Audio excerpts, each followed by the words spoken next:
Hello hello et bonjour à tous et merci de me rejoindre pour ce nouvel unboxing et aujourd'hui nous allons parler de matériel photo, de rotules et on va parler de rotules de Manfrotto. Ça semble être une rime mais c'est pas le cas et on va voir la MHX Pro BHQ2 qui est en fait une rotule ball. A tout de suite.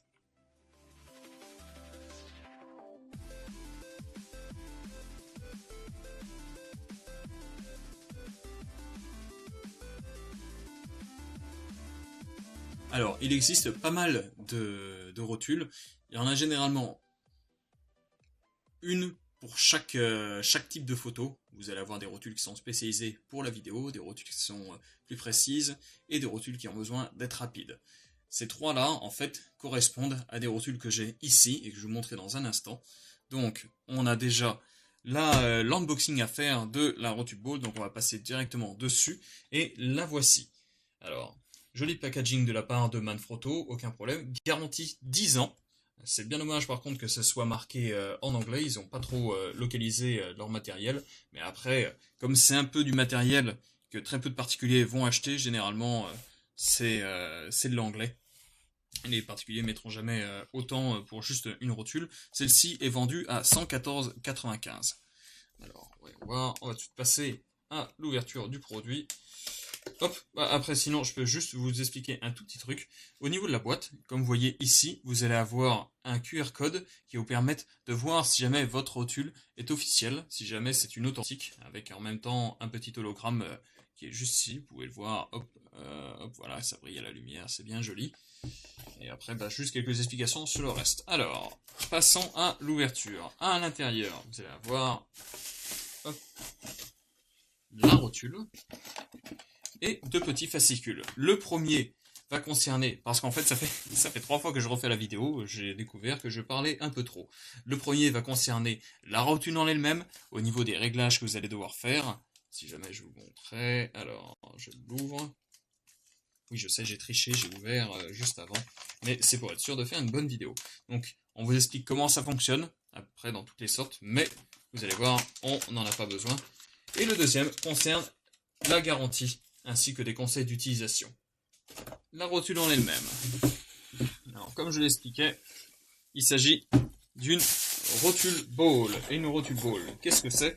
C'est une rotule qui va être très rapide. La même chose qu'un...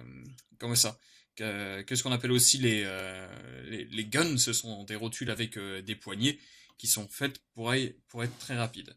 Alors, plusieurs types de rotules, comme je l'expliquais, vous allez avoir donc la rotule ball, qui est faite pour être rapide, la rotule de précision, qui est celle-ci, et la rotule de vidéo, qui est celle-ci. Donc vous voyez, des tailles différentes à chaque fois. On va du modèle plus gros au modèle plus petit. Donc, on va pas s'attarder sur les autres, et surtout celle-ci, parce qu'en fait, j'en ai racheté une autre, et donc on va faire un autre unboxing dans un instant, vous pourrez la voir, donc je vais pas m'y attarder. On en parlera dans l'autre vidéo. La rotule ball en elle-même, pourquoi est-ce qu'en fait, elle est utile? Si, en fait, vous savez quoi, je pourrais la comparer à celle-ci. Eh bien, regardez, vous voyez, attendez, il faut que je la mette bien droite, sinon c'est faussé. Hop, hop, et hop, voilà, je vais la régler en un instant, hop, hop, hop. Et hop, voilà. Donc, déjà, vous pouvez voir facilement la différence de taille entre les deux. Ça, c'est une rotule de précision. Deux poignées sur les côtés pour faire bien son choix. Le souci, c'est que lorsque vous faites des 360, et c'est la raison pour laquelle j'ai dû acquérir cette rotule, c'est que les poignées vont être visibles. Sur un objectif de 8 mm, celui que j'utilise, vous allez avoir un petit morceau de chaque poignée qui va apparaître. Normal, ça sort du cercle, et c'est pas très joli. Donc voilà pourquoi j'ai fait l'acquisition de celle-ci. Alors, à savoir en mettant sur toutes les rotules Manfrotto, si c'est la première fois que vous en faites l'acquisition, c'est que le petit plateau qui est ici, qui est le... si je me souviens bien, c'est quoi? C'est le M200... que je regarde pour être sûr de ne pas dire n'importe quoi. Voilà, c'est le 200PL. Et bien, ces plateaux sont compatibles entre chaque rotule. Bon, bien entendu, il faut que l'autre rotule prenne aussi ce type de plateau, hein, mais vous aurez aucun problème. Et ça m'énerve de voir ma lumière qui varie dès que je passe ma main, mais je peux pas faire autrement.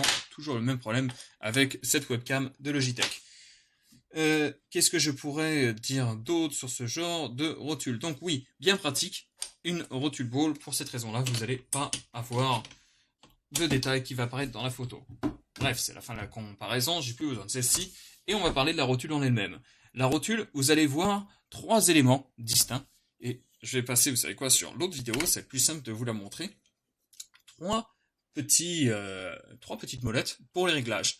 La première, celle-ci, va vous permettre de régler si vous voulez que la rotule puisse pivoter sur un trépied. Donc en fait, en la desserrant, vous allez être capable de faire pivoter la base sur un trépied. Et ben, vous la serrez si vous voulez plus que ça pivote.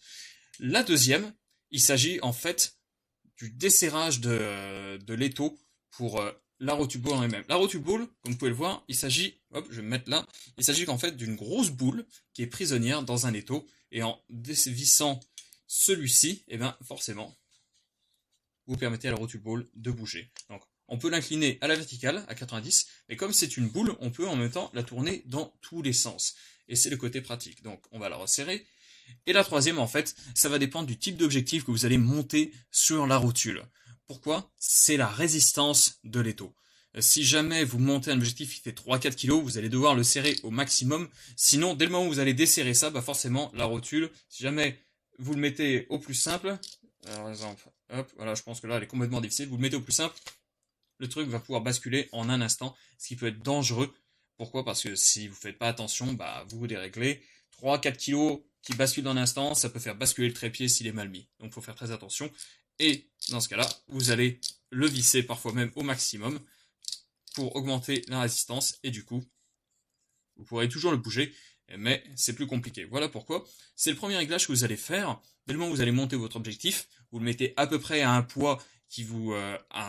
comme ça, un serrage qui vous semble correct, à une force qui vous semble correcte. Comme ça, dès le moment où vous allez desserrer pour bouger l'objectif, vous n'allez pas vous retrouver avec 4 kg dans les bras à devoir replacer facilement. Vous allez pouvoir le faire bouger avec très peu de force. Donc très pratique à ce niveau-là. Ensuite, qu'est-ce que je peux expliquer d'autre? Ah oui, pour ceux qui ne savent pas, les rotules, Manfrotto, parce que après je n'ai que ce genre de rotules, mais je pense que c'est aussi commun à d'autres modèles, mais à vérifier. Vous allez vous retrouver avec une petite rainure, que vous voyez juste là, qui fait le tour. Et à quoi elle sert cette rainure? Eh bien c'est très simple. Vous allez pouvoir visser une petite vis qui est généralement présente sur les trépieds. D'ailleurs, ça tombe bien parce que j'en ai un juste ici. Il s'agit du 0,55 de Manfrotto aussi. Et vous voyez, c'est la petite vis qui est juste là. Voilà, c'est le petit truc gris que vous voyez qui sort. Et en fait, ce qui va se passer, vous allez prendre, une fois que la rotule est vissée dessus, vous allez prendre un petit tournevis et vous allez le visser. Ce qui fait que même si... parce que le gros problème, eh ben, rien ne vaut les situations pratiques. Regardez, c'est ça en fait, voilà la raison pour laquelle ce genre de vis existe. Parce que je vous vois tous venir en me disant ça sert absolument à rien ça. Eh bien si, ça sert. Pourquoi? Parce que, et c'est le cas, ça sert. Petite blague sur le serrage, hein. Ça sert. Pourquoi? Parce que dès le moment où vous allez visser votre rotule, ça va, là elle est fixe, il n'y a pas de problème. Si jamais en plus je la mets en rotation libre, hop, voilà, il n'y a pas de souci. Mais si, par mégarde, je serre et que j'ai besoin de faire tourner la rotule, ce qui va se passer, regardez, je l'ai dévissé complètement. Donc, quand vous êtes juste, quand vous venez juste de la dévisser, ça pose pas de problème. Mais si vous marchez en laissant votre appareil photo, c'est pas conseillé, en laissant votre appareil photo, et qu'au fur et à mesure, votre truc se dévisse, et là, vous connaissez la suite, regardez, hop, ça se dévisse, et paf, ça tombe. Et quand on a une caméra avec un objectif, et en tout, ça fait environ 4000 € de matériel qui tombe sur le sol, généralement, c'est pas bon. Non seulement pour le moral, mais aussi pour le matériel. Voilà pourquoi il existe ce genre de vis. Après, il s'agit d'un modèle qui est arrivé sur le marché. Alors, celui-ci, je vais le retrouver, est arrivé sur le marché, je vais trouver la date, le 3 juin 2015. Donc, qui va presque avoir un an, dans peu de temps. Et à la différence, et je serais étonné que ce soit pas le cas, hop, je regarde la date d'un autre.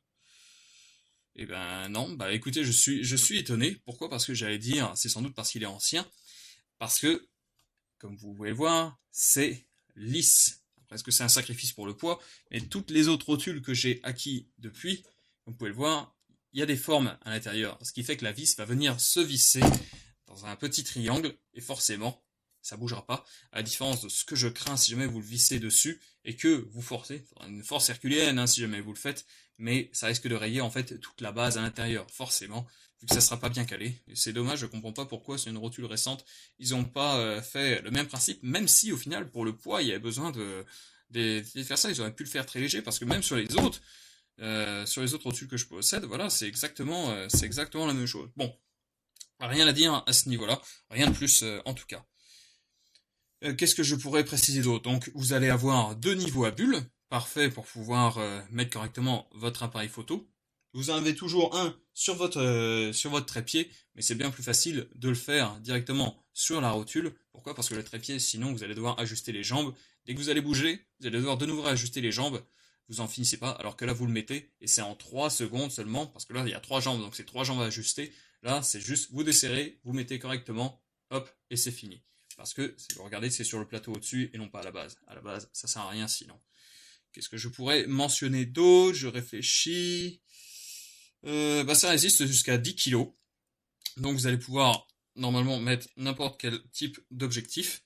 Et là, je vais même vérifier quelque chose, parce que je suis curieux de voir si jamais c'est le cas.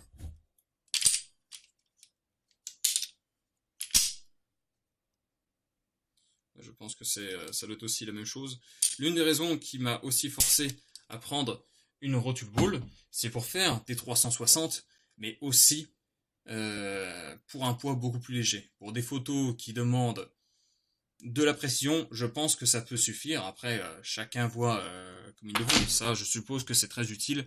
Et j'ai un objectif macro, je pense que j'utiliserai toujours celui-ci pour de la macro-photographie, vu que là, on parle de millimètres près. Il faut que ça soit micromètre, même si jamais on pouvait le mesurer, pour que ça soit parfait. L'objectif macro ayant une distance de focus vraiment très petite, très limitée. Si jamais vous êtes sûr de bien le faire, il n'y a pas le choix.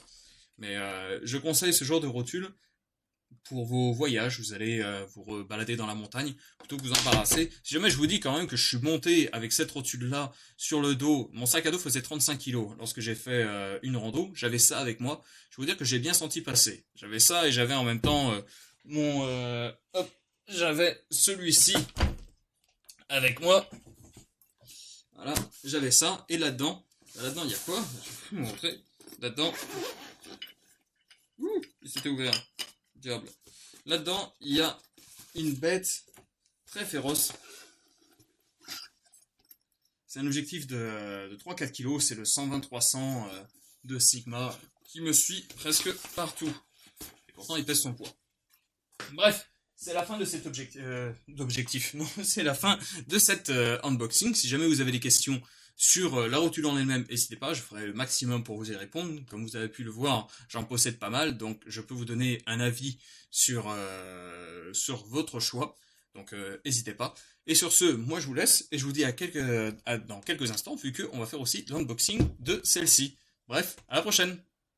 Ciao.